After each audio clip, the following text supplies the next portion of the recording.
নমস্কার। এখন বর্তমানে আয়ুষ্মান ভারতের যে আবেদন করা হচ্ছে, এটা এখন আপনাদের সবাইকে করতে হবে না। দেখে নিন তাহলে এটা এখন কাদেরকে করতে হবে এবং কাদের করতে হবে না। চলুন তাহলে ভিডিওটা শুরু করা যাক। এখন বর্তমানে জনকল্যাণ শিবির যে হচ্ছে, এই জনকল্যাণ শিবিরে আপনারা তাড়াতাড়ি আবেদনটা করবেন। যাদের RKSY1, RKSY2 এবং জেনারেল এই সকল ক্যাটাগরির রেশন কার্ড আছে, তো আপনারাই কেবল এখন বর্তমান শিবিরে গিয়ে আবেদনটা করবেন।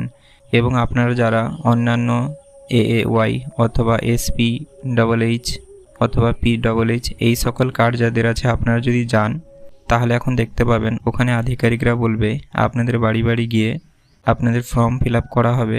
আপনাদের এখন কিছু করতে হবে না। অর্থাৎ এখন যাদের RKSY1, RKSY2 অথবা জেনারেল এই 3 ধরনের কার্ড আছে, কেবল আপনাদেরই এই ফর্মটা এখন পূরণ করে ক্যাম্পে গিয়ে জমা দিতে হবে। তো আপনাদের যাদের এই সকল রেশন কার্ডগুলো আছে, আপনারা সুন্দর করে ফর্মটা ফিল আপ করে জনকল্যাণ শিবিরে গিয়ে এটা জমা দিয়ে দিন।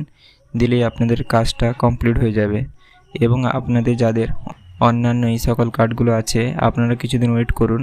দিলেই দেখবেন আপনাদের বাড়িতে এসে আশাকর্মীরা ফর্মগুলো দিয়ে যাবে এবং প্রায় জিনিস এখানে পূরণ করে থাকবে। আপনাদের কিছু জিনিস পূরণ করতে হবে, দিলেই হয়ে যাবে।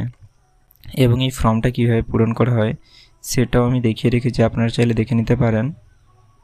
বর্তমানে আপডেটটুকু উঠে আসছিলো, তাই আপনাদের সঙ্গে শেয়ার করলাম। আশা করি আপনারা সকল কিছু বুঝতে পেরেছেন। আপনাদের যদি কোথাও কিছু বুঝতে অসুবিধা হয়ে থাকে সেটা আমাকে কমেন্টে জানাতে পারেন। পুরো ভিডিওটা দেখার জন্য অসংখ্য ধন্যবাদ। ভিডিওটা যদি ভালো লেগে থাকে তাহলে লাইক এবং সাবস্ক্রাইব করতে ভুলবেন না।